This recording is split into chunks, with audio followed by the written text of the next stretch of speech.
अब देखिए जो मैंने डेफिनेशन पढ़ाई थी लास्ट वीडियो में, ठीक है, पिछली वीडियो में डेफिनेशन पढ़ाई थी, तो अभी देखो मैंने फिर से लिख ली है और मैं आपको बताता हूँ। इन्हीं डेफिनेशन के आधार पे आपकी जो प्रश्नावली 10.1 है ये सॉल्व होगी, ठीक है। देखिए इसमें लिखा एक वृत्त की कितनी स्पर्श रेखा हो सकती है।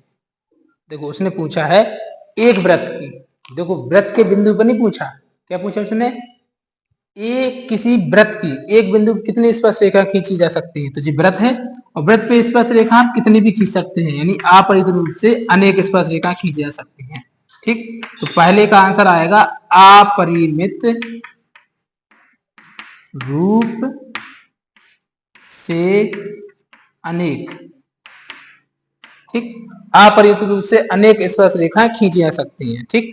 अब है खालिस्तान, देखो रिक्त स्थान, इसमें लिखा पहले खालिस्तान में किसी वृत्त की स्पर्श रेखा उसे खालिस्तान बिंदुओं पर प्रतिच्छेद करती है।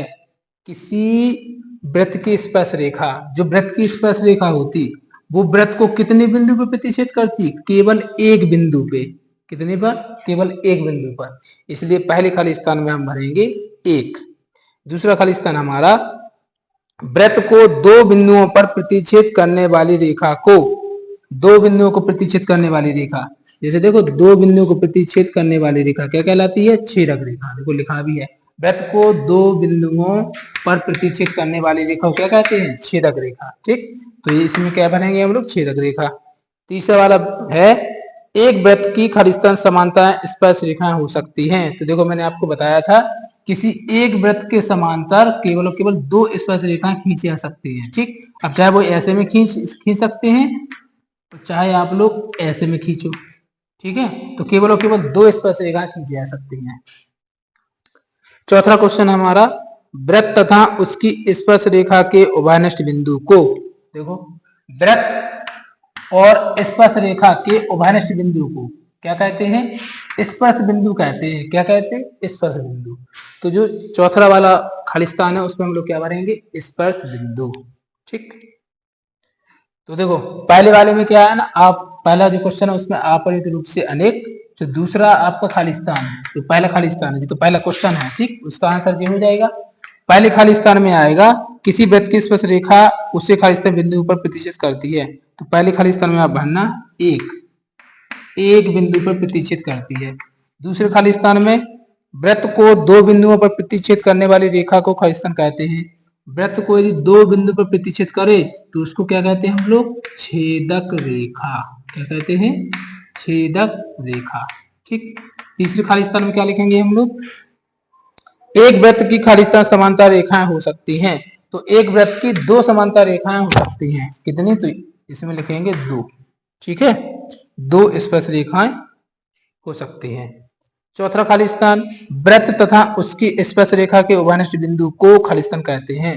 तो वृत्त तथा उसके स्पर्श रेखा के उभयनिष्ठ बिंदु को क्या कहते हैं, स्पर्श बिंदु कहते हैं। तो देखो चौथे में आप लिखोगे स्पर्श बिंदु,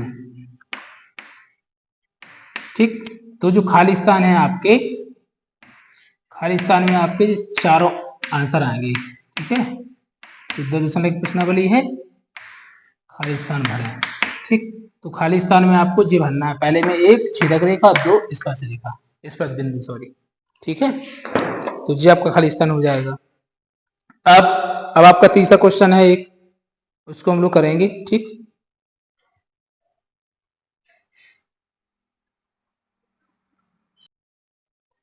अब हम लोग 10.1 का जो क्वेश्चन ऑब्जेक्ट वाला है, तीसरा क्वेश्चन, ठीक, उसको करते हैं, है ऑब्जेक्ट वाला, ठीक। लेकिन देखो हम पढ़ रहे हैं ना, तो हमें तुक्के ही लगाना है, हमको सवाल को सॉल्व करके देखना है, ठीक। तो देखिए क्वेश्चन नंबर तीसरा है, उसमें लिखा 5 सेंटीमीटर त्रिज्या वाले एक वृत्त के बिंदु P पर स्पर्श रेखा PQ केंद्र O से जाने वाली एक रेखा से बिंदु Q पर इस प्रकार मिलती है कि OQ बराबर 12 सेंटीमीटर, जो OQ का मान है वो कितना है, 12 सेंटीमीटर। PQ की लंबाई ज्ञात करनी है हमको, ठीक। तो वो ये कह रहा है कि 5 सेंटीमीटर वाला एक वृत्त है। देखो यहाँ पे यदि हम एक वृत्त बना दें, ठीक, तो जो इसकी त्रिज्या है वो कितनी है, 5 सेंटीमीटर, ठीक है। तो इसकी त्रिज्या कितनी होगी 5 सेंटीमीटर। ठीक, तो ये है 5 सेंटीमीटर। ठीक, अब यहां से स्पर्श रेखा है एक, ठीक, तो एक जे आ जाएगी अपनी स्पर्श रेखा। ठीक, और ये बिंदु है, अब इस बिंदु को हम लोग यहाँ पे मिला देंगे। ठीक, तो देखो जो केंद्र उसमें लिखा है केंद्र ओ वाला, तो केंद्र ओ हो जाएगा।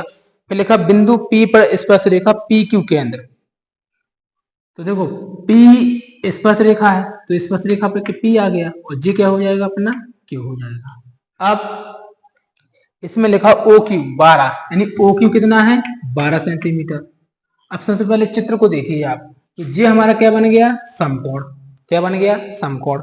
अब आपको पता है कि समकोण में जो सबसे बड़ी भुजा होती है वो क्या होती, कैड होती। तो देखो इन दोनों में बड़ी कौन है, जे वाली बड़ी है। ठीक, जे छोटी है तो जे क्या हो जाएगी कैड। ठीक, तो आपको कैड का मान दिया और जे क्या है आधा, आधा का मान दिया, तो जे क्या बच जाएगा लंब।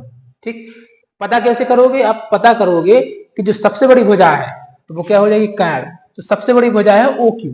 ठीक, जे तो देखो यहीं पे खत्म हो गई, तो जे तो छोटी है, जो पी क्यू है वो क्या है छोटी है, ओ क्यू क्या है बड़ी है, तो जे कितनी हो जाएगी 12 सेंटीमीटर। ठीक है, तो आप इसको सॉल्व करेंगे, हमको निकालना क्या है लंब निकालना। तो आपको पता है समकोण है, कैड दिया, आधार दिया, क्या निकाला लंब।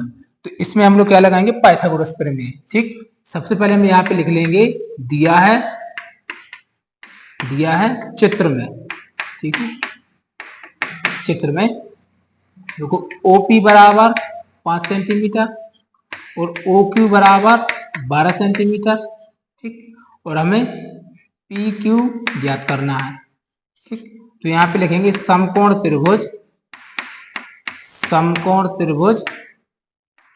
OPQ में इससे पाइथागोरस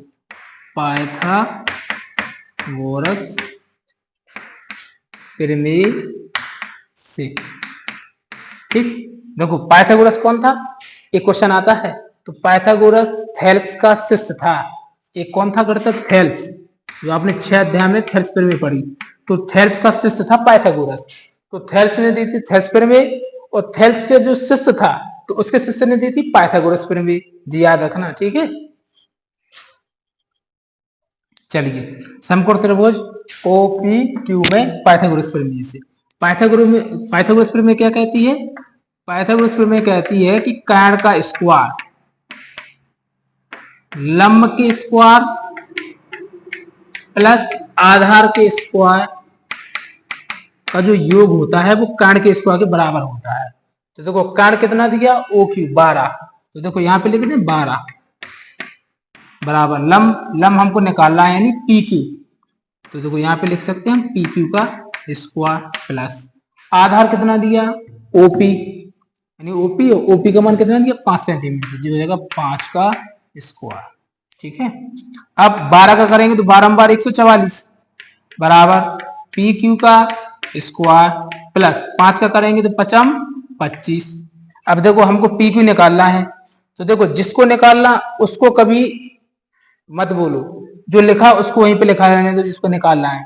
जिसको इसके अलावा निकालने के अलावा जो भी है उसको आप इस तरफ लाओ। तो देखो 25 लिखा तो 25 को इस तरफ लाएंगे, PQ को इस तरफ मिलाएंगे, क्यों, क्योंकि PQ तो हमको ज्ञात ही करना है, तो 25 को आप इस तरफ लाइए। तो देखो 144 25 लिखा प्लस का, इस तरफ आएगा तो माइनस का हो जाएगा, बराबर में यहाँ पे क्या आएगा PQ का स्क्वायर। ठीक, अब 144 में से 25 जाएगा तो कितना बचेगा 119, यहाँ पे क्या है PQ का स्क्वायर। ठीक, अब जो PQ है हमारा, ठीक, जो PQ है तो देखो इसको ऐसा भी लिख सकते हैं, या पहले PQ को लिख लो और कितना लिखा 119, अब इसको लिखा तो इस पे क्या आ जाएगा अंडर रूट, तो देखो PQ बराबर यहाँ पे आ जाएगा अंडर रूट 119 और सेंटीमीटर। ठीक, तो जो हमारा आंसर आएगा वो कितना आएगा अंडर रूट 119 सेंटीमीटर। ठीक, तो उसमें ऑप्शन में है, ठीक है, क्या है ऑप्शन में हमारा D है, तो D आंसर सही हो जाएगा। ठीक, तो जो क्वेश्चन नंबर हमारा तीसरा हो गया। ठीक है, मैंने कुछ नहीं किया, पाइथागोरस प्रमेय का यूज किया। देखो वो सवाल में ये कह रहा था कि कोई बिंदु P एक P स्पर्श रेखा है, लेकिन वृत्त के केंद्र O से P स्पर्श रेखा है, लेकिन जो बाह्य का बिंदु वो क्या है, Q है। तो OQ का मान कितना दिया 12 और OP का कितना है 5। तो हमने ये पता कर लिया इससे इसमें कर्ण कौन है, लंब कौन है। आपको पता है जो सबसे बड़ी भुजा होती वो क्या होती, कर्ण होती। तो मुझे पता है कि जो OQ है जी क्या दिया, कर्ण दिया, ठीक है। तो मैंने कर्ण की जगह पे 12 लिख दिया, ठीक, और बाकी कैलकुलेशन किया, ठीक, वो आपसे बनी जाती है। चलिए इसके बाद हम लोग अगला सवाल करेंगे, सवाल नंबर 4, इसको यहीं पे निपटा देते हैं, ठीक है, यहाँ पे करेंगे, ठीक है। चलिए देखिए इसमें लिखा एक वृत्त खींचिए, जो वो कहेगा वही करते जाएंगे हम। चलो मैंने एक वृत्त खींच दिया, एक वृत्त खींच के, तो वृत्त खींच दिया। फिर इसमें लिखा एक दी गई रेखा के समांतर दो ऐसी रेखाएं खींचिए कि इनमें से एक, देखो एक दी गई समांतर रेखा, मैंने एक रेखा खींच दी ऐसे, ठीक है। अब इसके समांतर ऐसी रेखा खींचिए कि उनमें से एक स्पर्श रेखा हो, एक क्या हो, स्पर्श रेखा। ये रेखा खींची तो इसके समांतर रेखा खींचेंगे, तो देखो एक क्या होनी चाहिए, स्पर्श रेखा। तो चलो जी स्पर्श रेखा हो गई, ठीक है। ये थोड़ी और लंबी कर देता हूं, ठीक है। देखो जो उसने कहा मैं वही कर रहा हूं, वही ऐसे आपको पेपर में ही करना। फिर उसमें लिखा एक स्पर्श रेखा, तो देखो जी स्पर्श रेखा हो गई। फिर से लिखा था दूसरी छेदक रेखा हो, अब दूसरी भी खींच ली, तो दूसरी भी खींच देंगे यहां से। तो देखो जी क्या हो जाएगी, छेदक रेखा। तो देखो छेदक हो गई, ठीक है। तो जे वाली रेखा कौन सी है, स्पर्श, स्पर्श रेखा, ठीक है। और जे वाली कौन सी है, छेदक, कौन सी, छेदक रेखा, ठीक है। तो जो सवाल में किया वही मैंने कर दिया, तो जे आपका चौथे का आंसर हो गया, ठीक। चलिए इस प्रकार से आपको दोनों क्वेश्चन कर लेना है। अब हम लोग इसको पढ़ने के बाद जब 10.2 को पढ़ेंगे तो उसको पढ़ने से पहले कुछ प्रमेय पढ़ेंगे। क्या पढ़ेंगे, प्रमेय, क्योंकि उन प्रमेय का यूज हम लोग सवाल में करने वाले हैं 10.2 में, ठीक है। इसलिए ये टॉपिक हो गया अपना, यानी 10.1 खत्म हो गई, ठीक। अब हम लोग नेक्स्ट वीडियो में किसको करेंगे, 10.2 को। तो 10.2 को शुरू करने से पहले हम कुछ थ्योरम पढ़ेंगे, ठीक है। और थ्योरम, वो थ्योरम ऐसी हैं कि वो हर बार पेपर में आती है, कोई ना कोई रिपीट होती है, ठीक। तो आपको थ्योरम पे भी अच्छे से ध्यान देना है, ठीक। थ्योरम को मैं ज्यादा लैंग्वेज नहीं लिखवाऊंगा, बड़ी सिंपल तरीके से करवाऊंगा, ठीक है। आपको उसी तरीके से याद करना है।